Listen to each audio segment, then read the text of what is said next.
But I will just say 12 times PE ratio, 3% dividend with some of that stuff. This is just a terrific organization and company that can really do it.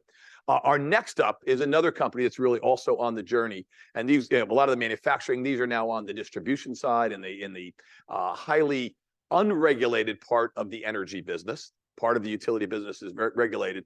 And that is the CEO of NRG. Mauricio Gutiérrez, his company he's been leading over the last several years and is really kind of transforming a lot of what's happening in markets like Texas and others through the innovative efforts that they are driving to really help reduce energy use, but also at the same time really drive business performance. So, ladies and gentlemen, Mauricio Gutiérrez, CEO of NRG. Thank you, buddy. How are you? Good stuff. Welcome. Thank you. Thank you, Daryl. Good morning, everyone. It's great to be back after 5 years.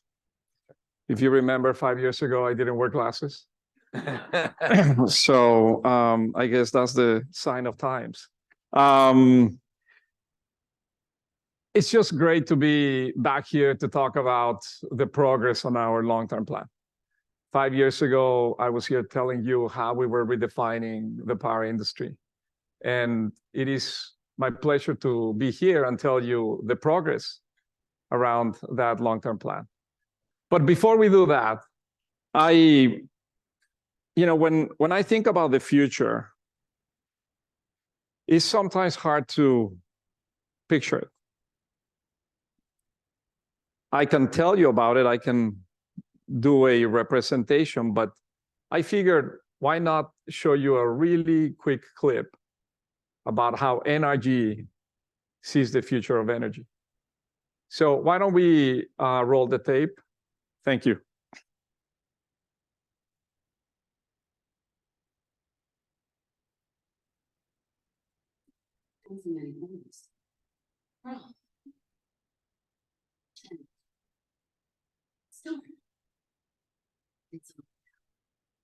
And the demand for it is shifting. Customers want sustainable solutions in their own homes, on their own terms. And we can help them do that without sacrificing comfort. But where do we start? We need to know how people use their homes. Why? Because that's how homes will become more efficient, more intelligent, and more in control. That's how we can lower peak demand on the grid. Because a smarter home is a more sustainable home. And the cleanest thing is the one never consumed. All of this made possible by smart automations. Creating a well-defined, energy-efficient, smarter home. One where power generation, storage, and distribution can happen all in one place. That is the difference between food. All right. Well, great. Thank you. Thank you, Barb. And I know Barb for many, many years in the same industry. So when I think about the conversation we had 5 years, we were talking about redefining power, as we call it in the electric industry. And that redefinition was really the result of trends that we were seeing in the market. Today, I want to tell you about the progress that we did, but importantly, I want to share with you the long-term plan that we presented to our investors earlier this summer that really encapsulates the video that you just saw. So for those of Safe Harbor, okay, did it, done, perfect. You can read it at your own convenience. Let's start where we left off. 2018. We introduced this concept of redefining power, and we were in the end of a pretty significant transformation where we reduced our generation portfolio significantly to match our retail business, and we were on a journey to start focusing on our customers because the value was shifting from the supply side of our value chain to the demand side of the value chain. In 2021, we expanded from electricity into natural gas and home services with the acquisition of Direct Energy. In 2021, I held another investor day to further unpack the consumer strategy that we introduced in 2018. And I told our investors, it's not just enough to reach beyond electricity into adjacent products and services, but we need to engage further with our customers. We need to have a better understanding of our customers so we can create more value to them. In 2021, we began a journey that I describe as the test and learn. Understand where you have the right to play and the right to win. And if it doesn't have a critical mass and meets a series of criteria, then very quickly abandon it and focus in the areas where we actually have a competitive advantage. That entire process culminated in the acquisition of Vivint Smart Home earlier this year. And I will say that with that really started, the next phase of our transformation.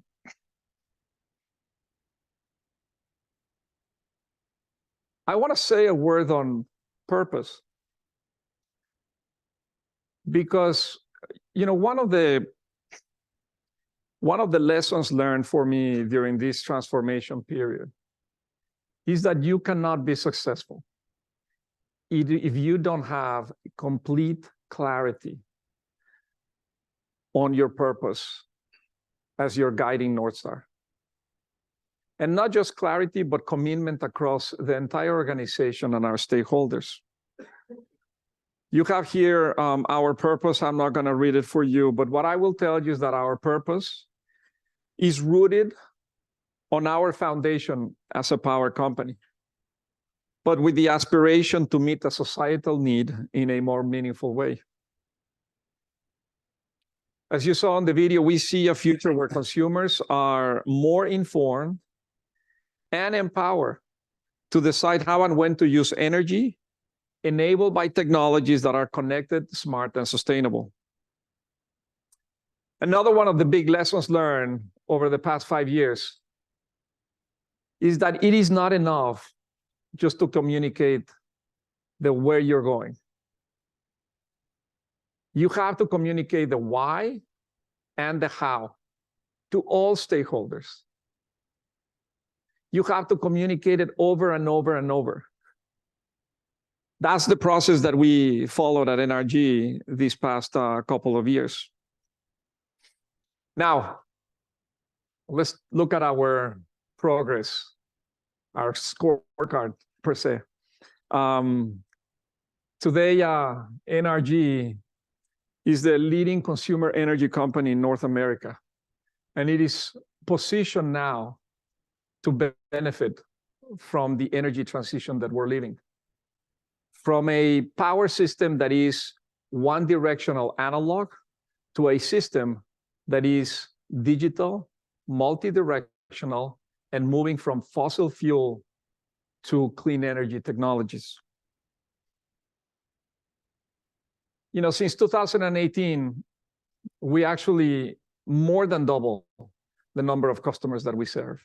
Back then, we had just shy of 3 million customers. Today, we serve close to 7.5 million households. If you think that an average household is anywhere between 3 and 4 people, we reach 30 million people in North America with our brands, one way or another. We have continued to optimize our generation portfolio. We actually further reduced it by 50% to now close to 13 gigawatts. And we continue to decarbonize it, and I will talk about it in a minute. When you go through one of these processes, we also had the fortune to grow our business. That means growing the colleagues that we work with that are going to help us bring this vision of smarter energy to life. More than double our employee base. And along the way, we created tremendous, tremendous shareholder value. I remember taking the company in 2015, our stock was shy of $10. Today is at an all-time high of 46. And we have returned tremendous capital to our shareholders. And just to give credit where credit is due, a transformation like this, it is the result of collective effort. Every single person in the company did their part. Not only the people that are in the company today, but the people that actually also left the company while we were in the middle of transformation. To me, this is perhaps the proudest thing is the collective success tastes a lot better. Now, let's talk about the why. Why are we transforming? Why are we changing our business? Back in 2018, I talked to you about 3 mega trends: decarbonization, digitization, and personalization. I think we were pretty good in terms of identifying those trends. What I will tell you is that we were wrong about the pace of change on these trends. Since 2018, the US passed the largest incentive legislation for clean energy ever, accelerating significantly the move from fossil fuel to clean technologies. I don't have to tell you this because you're seeing it at home, but smart technologies are everywhere. Think about your home. Smart thermostat, smart lighting, smart refrigerators. Everything is getting connected much faster than we thought. And now with the adoption of artificial intelligence, they are going to get a lot smarter.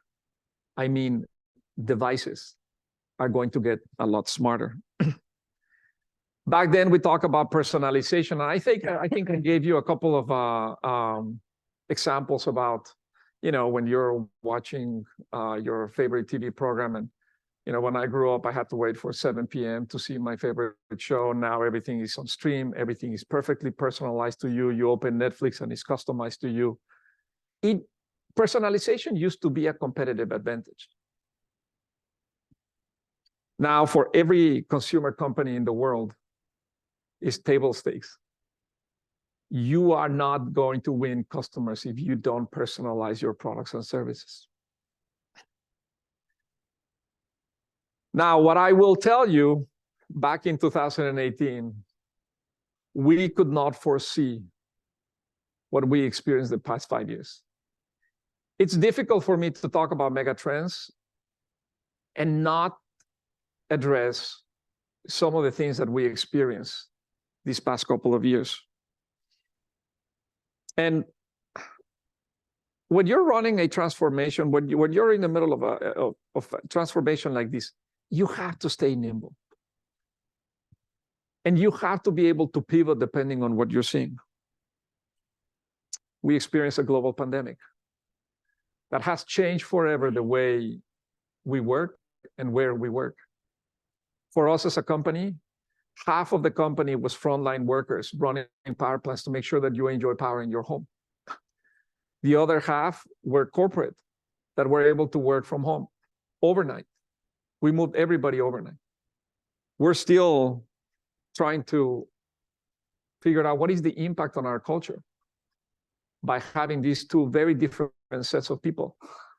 And that's something that, I spend a lot of time thinking about. Extreme weather is getting a little more extreme and a little more frequent. Just in the last 3 years, we had the coldest winter in Texas. And this past summer was the hottest summer in Texas in the last 127 years, which is what we have on record. Think about that for a second. And we also need to talk about high inflation. You know, coming out of the pandemic, we had a supply chain crunch. Everybody's coming back, geopolitical, conflict, and suddenly everything changed. Our supply chain, our cost change, and that has to inform our capital allocation decisions across our company, but across our economy. Now, I want to come back to the long-term plan, the nuts and bolts. So now, with the benefit of 5 years after I share this with you, when I take a step back about our transformation roadmap, I can see very clearly 3 phases. The first one, I called it right sizing. And this was to ensure that we had the right foundation to build upon while we exited businesses that were no longer the right fit for our future direction. And at the tail end of this phase is when I share with you our long-term plan back in 2018. The second one is redefining our business. We ask ourselves, what are the capabilities that we need to be competitive during this energy transition? We added those capabilities with 2 things in mind. Where do we have a competitive advantage? And where do we have the right to win and the right to play? And all of them informed by the mega trends that we just discussed. Now we're beginning the next phase of our transformation. It's now that we have all the right components inside our company, how do we capitalize on this nascent opportunity that sits at the intersection of energy and smart technologies? Now, our strategy is pretty straightforward and simple. And if you haven't noticed, my brain works on 3s. So you're always going to see 3 things. And everybody in the company knows that. Okay, so we are, in order for us to achieve our future state, it will depend on the successful execution of 5 key elements. We want to optimize and grow our vertically integrated energy business. The second thing is we want to grow our smart home business, but importantly, we want to integrate that with energy. The third is we have a tremendous consumer platform that we want to lever to achieve efficiencies across the organization. Everything underpinned by disciplined financial and capital allocation principles. And then finally, it is a comprehensive sustainability framework. I call it sustainability because I do think that represents what it is for our company. I know that changes flavor every couple of years. Corporate responsibility, ESG, sustainability. I'll stick with sustainability. Now, that simplicity doesn't mean that there's tremendous work behind it. I'm just going to share a few highlights on our strategy. The first component is our core energy business. Today, we're the largest retail power company in the country and one of the largest retail natural gas providers. We serve close to 5.5 million households, residential, commercial, and industrial customers, primarily in Texas, which, by the way, is the fastest growing market in the country by a lot and for a very long time. Our business is also benefiting from the electrification of our economy. Think about the electrification of transportation, the automation of manufacturing, artificial intelligence, and industries that are going to use more electricity, not less. So our business, our energy business, has a lot of tailwinds. Our focus is on three things. Building a diversified generation portfolio that is designed to best serve our customers. Not what we used to have, but what we need to serve our customers. The second is a commercial and risk management capabilities that is going to allow us to optimize our energy business and reduce our supply cost. And then finally, a customer-facing group that focuses on margin optimization and growing our customer base.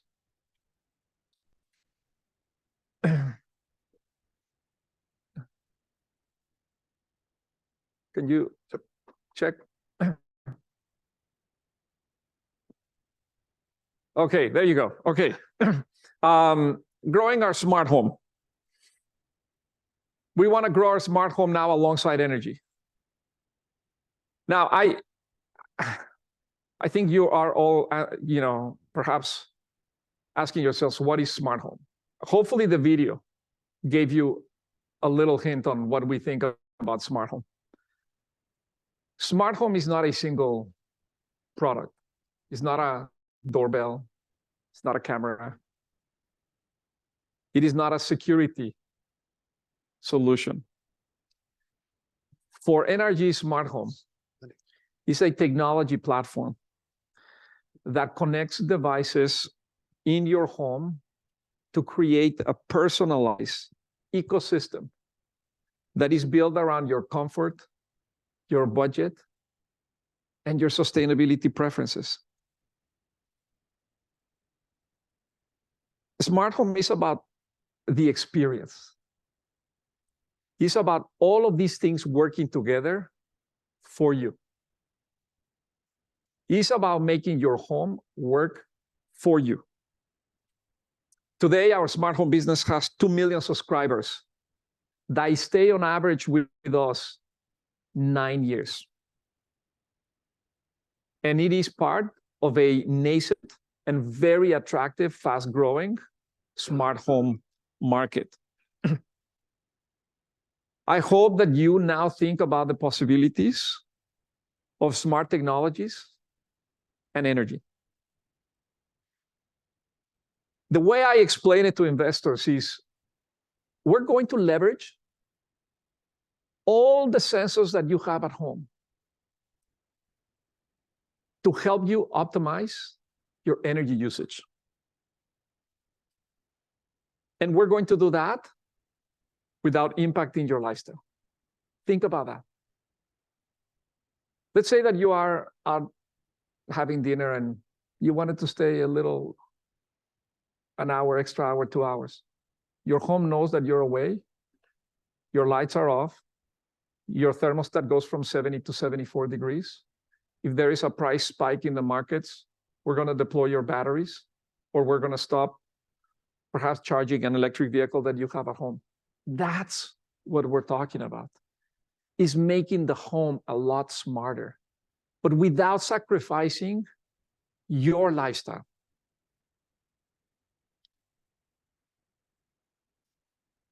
Now, the third component is our scalable consumer platform. This is basically the common infrastructure that ensures that we have the most efficient way to go to market. You can see all the brands that we have on their NRG. Every single one of these brands have a purpose. They serve a specific customer. We meet our customers where they are with the products that they want. We also want to unify the entire experience using now the smart home technology platform that we acquired from Vivint. The result of all of these is that we're going to be able to serve our customers more effectively at any point in their journey with us, from the initial marketing, customer education, and point of sale, to bundling the right mix of energy and smart home products and services for their specific needs. Now, this strategy, this business strategy, the three-part, is underpinned via discipline and transparent financial pro forma targets. I don't expect to read all of these, but we actually spent a tremendous amount of time at the Investor Day talking about this 5-year financial pro forma. This is the value proposition in numbers. And we wanted to show them so people can hold us accountable. 3 key highlights on these. Our business generates tremendous amount of excess cash, and it's growing. We have a very robust return of capital policy to our shareholders, both on dividends and share repurchases. And we are committed to have a strong balance sheet and achieve investment grade metrics during this time. Now let's talk about governance.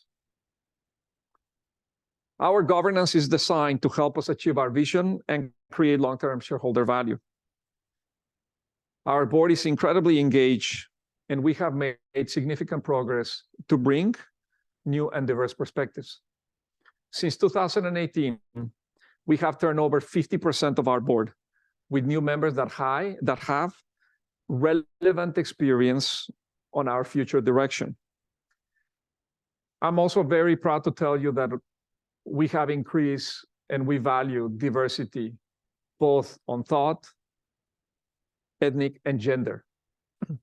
When I spoke to you the last time, our board was 30% gender and ethnic diversity. Today stands at 70%, making us one of the most diverse boards in the Fortune 500. You know, I usually don't want to talk about compensation, but, you know, I guess for transparency, I do. The compensation of the management team, 80% is performance-based, which I think is important to align us with our shareholders and our stakeholders. Sustainability.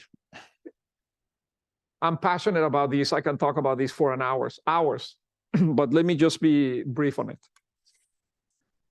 At NRG, sustainability is not just a program. It's a corporate fabric that brings all our stakeholders working together with a common purpose. I want to highlight 3 things from 2018. Number 1, people, environment, and communities. People. After the pandemic, our corporate value of safety, we extended it to well-being. Physical, financial, and mental well-being. Mental well-being. We're doing a lot of work here, and a lot more needs to be done. Diversity, equity, and inclusion is one of our corporate values, informs everything that we do. And it's not because it's the right thing to do.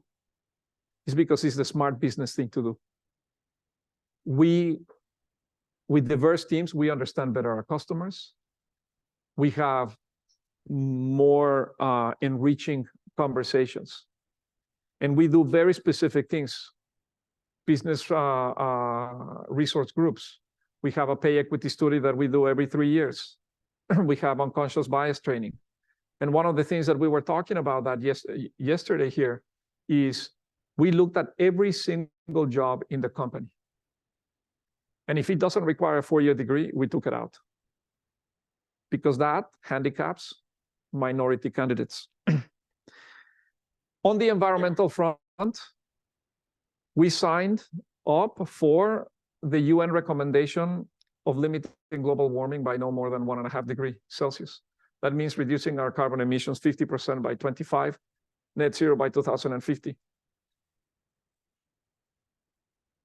For most companies, this is achieved by changing their energy provider.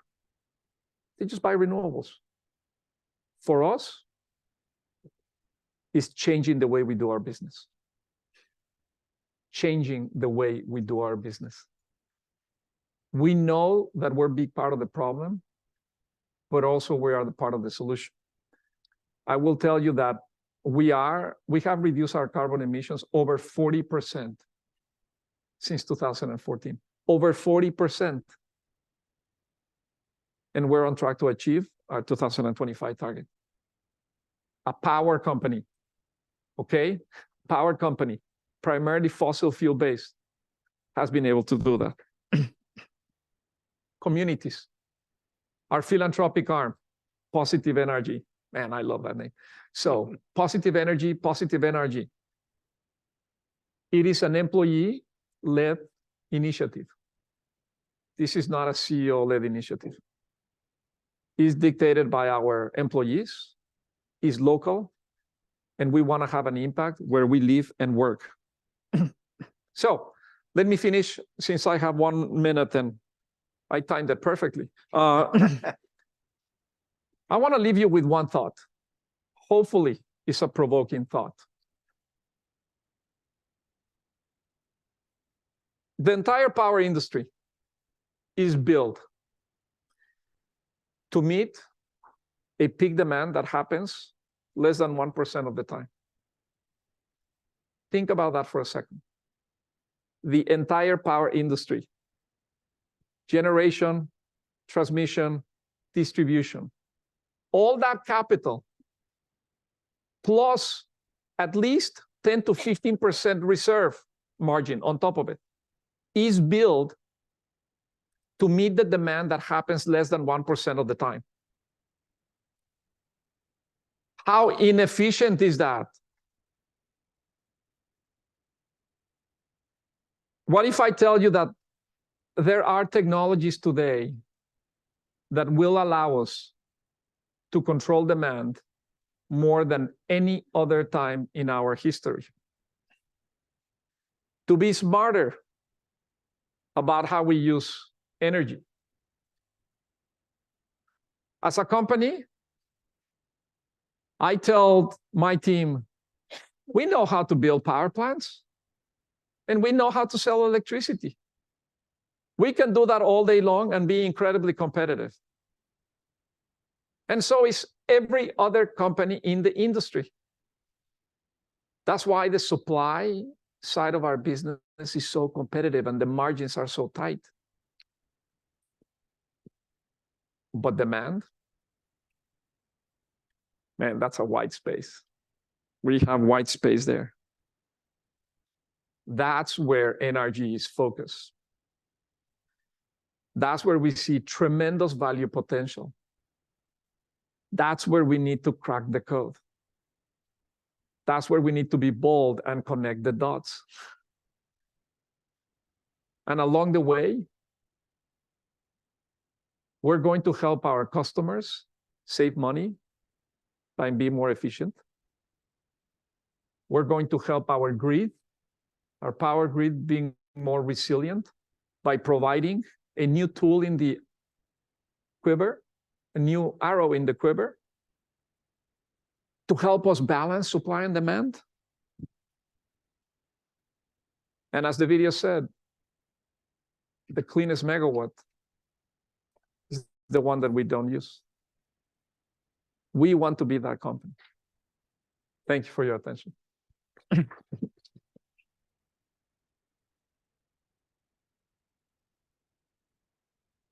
Oh, thank you, Mauricio. And thank you for folks sending your questions in through the Hoover app. Here's one for you. What new skills does your company have to develop as you transition from a B2B to a B2B to C and even a B2C model? Well, I will say that we went from a B to B.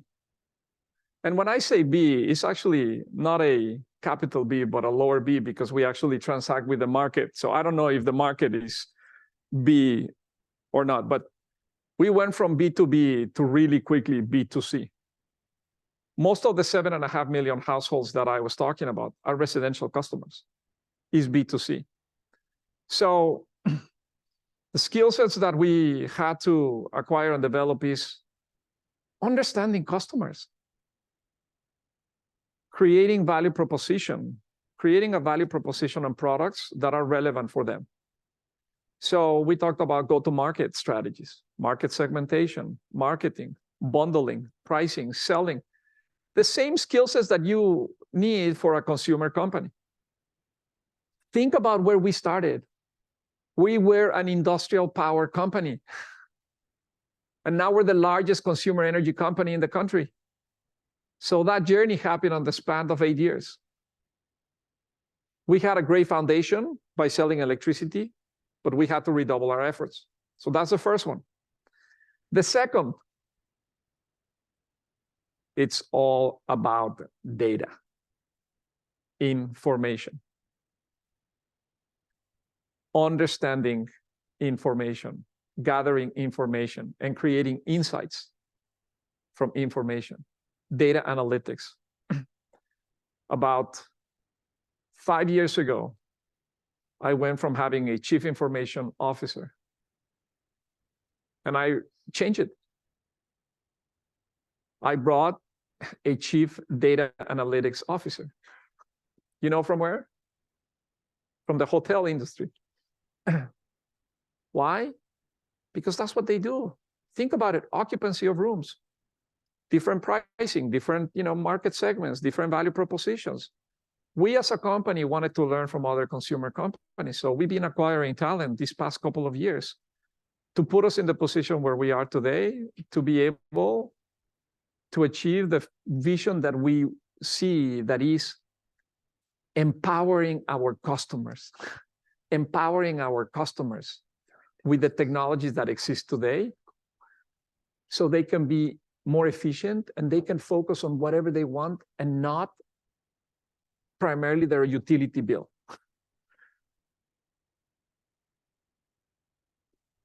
So before we go to one question that's coming from the room, I was very excited to hear about the fact that if there's an there's a spike in the energy price rate and I'm not at home, your technology will help keep my house bills safe and lowered. So my question about that was, can you share a little bit more about what are those technologies and tools that are going into helping your customers ensure that they are being protected by spikes in energy bills, right? What does that look like? So two things. Number one, it's the connectivity that exists across your home. Everything is going to be connected. You need a platform that is a technology platform that is connecting all these devices. The magic is not whether these devices talk to each other. The magic is that they are talking to each other with a specific purpose. Whatever that objective you have in your household, perhaps you want to lower a utility bill, perhaps you want to have a different sustainability preference. So all of these devices are going to be connected in a cloud-based smart home platform that it will have an interface to the different energy markets. So think about that for a second. I think we're really good at optimizing our generation fleet and our retail load. We're good energy managers. We optimize our portfolio. Now think about if you have the power of NRG to optimize every single home. And now think about what is the potential when you put artificial intelligence on top of that. We're just scratching the surface. I can't tell you exactly how the roadmap is going to be. All I can tell you is that we have now the components, the skill sets, and we're positioning ourselves right in the middle of this energy transition that we can see. So here's another question, talking about Texas, right? So how does the political environment affect your strategy as a business? And what kind of pushback, if any, have you seen talking about sort of sustainability in your state? This may be come as a surprise to all of you because we always think that California is at the forefront of sustainability, but because of the market structure that Texas, that is perhaps the most competitive state in the country. I'm a big believer of competition and free enterprise because it's driven by economics and innovation. Texas today has the largest renewable penetration in the country. The largest renewable generation portfolio in the country. You're seeing batteries now start, wind, solar, batteries, rooftop solar, demand response. That's what happens when you have competition. Not driven by policy, but driven by economics. So the first thing that I will say is that Texas, I think, is way ahead of just about everybody else when it comes to the energy transition. And they're dealing with it. They have to make some changes on the market design, regulatory, because in some hours, 80% of the generation that is being produced comes from clean sources. 80%, 90% sometimes.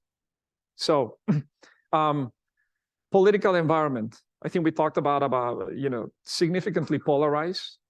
I think that is something that we are tracking very closely. It's a risk because when you have a polarized political environment, you end up with policies that are not necessarily the best policies for consumers.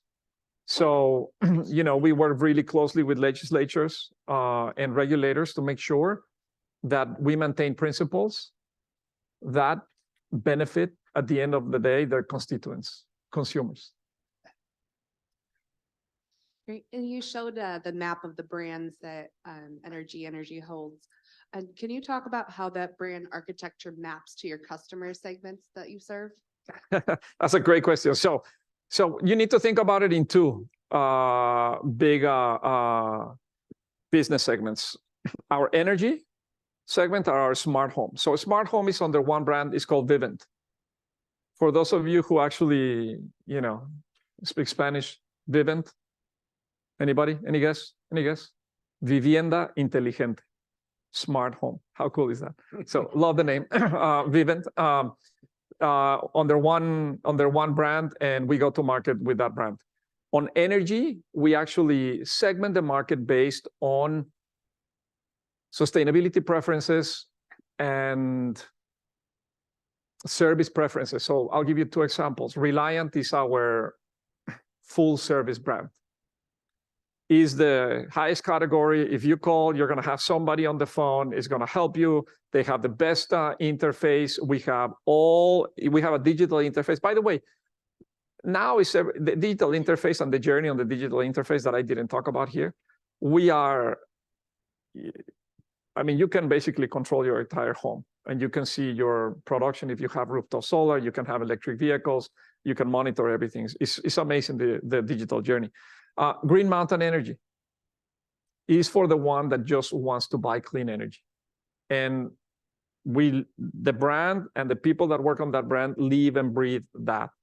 Discount Power is the people that wants to, they're very conscious of cost. They really don't care about the service. They just want to pay the least amount of money. So every brand has a purpose. Every brand is speaking to the customers that we have. One last question. So we know that energy demand continues to grow, but we also see an increase in electrification across various sectors. Barbara talked about that a little bit earlier. So can you talk about how NR Energy is best suited to handle that shift? Well, so I think we all talked about the electrification of the economy. We're going to use more electricity, not less. And we talked about that, we talked about why.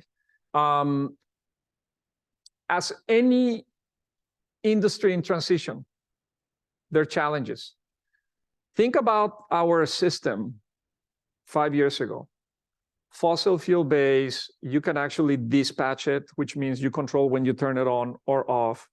And that used to be one directional analog and meet the demand. You transport that electricity through wires, and then you give it to customers. And customers, we thought that demand was inelastic. Is there, you can't do anything about it. The future is going to be, we're going to have a lot more clean energy, which by definition is intermittent because you don't control when the sun shines or the wind blows. And that changes, and that creates a challenge. to manage the power grid. We're going to have a lot more batteries, storage, the holy grail of the power industry. Is going to help us pick up some of those variability. Weather is becoming more extreme, which means demand is becoming a lot more erratic. That's the future. That's the world that we live in. Balancing that system today is a challenge. We need to change it, and we need more arrows on our quiver to be able to do that. So think about running a marathon and basically tying up one leg. That's what we're doing. That's what we've been doing. We look at the supply side as the beginning and end of everything, and we forget about demand. Now we need to think about demand and supply, and how can you move both to balance the system so we can actually have a grid that is reliable, affordable, safe, but now is clean, digital, and personal. That's what we're doing at NRG. We're focused on the other three things because the first three things are already table stakes. So anyway, I think I'm out of time. Thank you so much.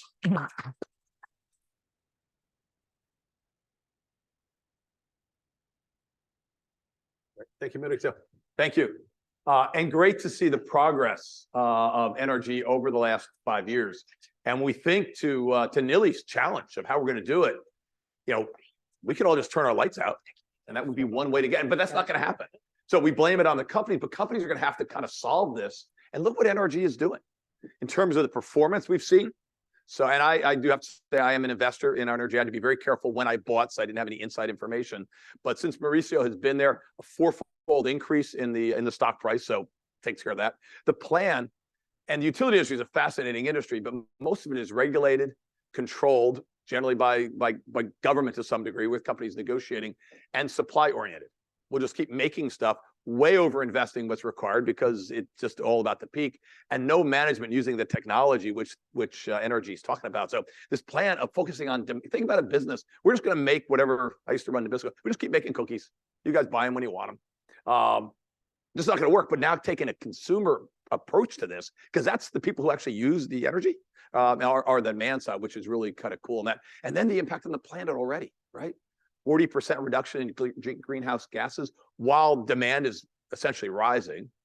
Be at 50%, halfway there in a plan to get there in the future. And that's the kind of innovation that we need here as we move forward in the climate world. So thank you, Mauricio. So wonderful to see the progress that y'all are making.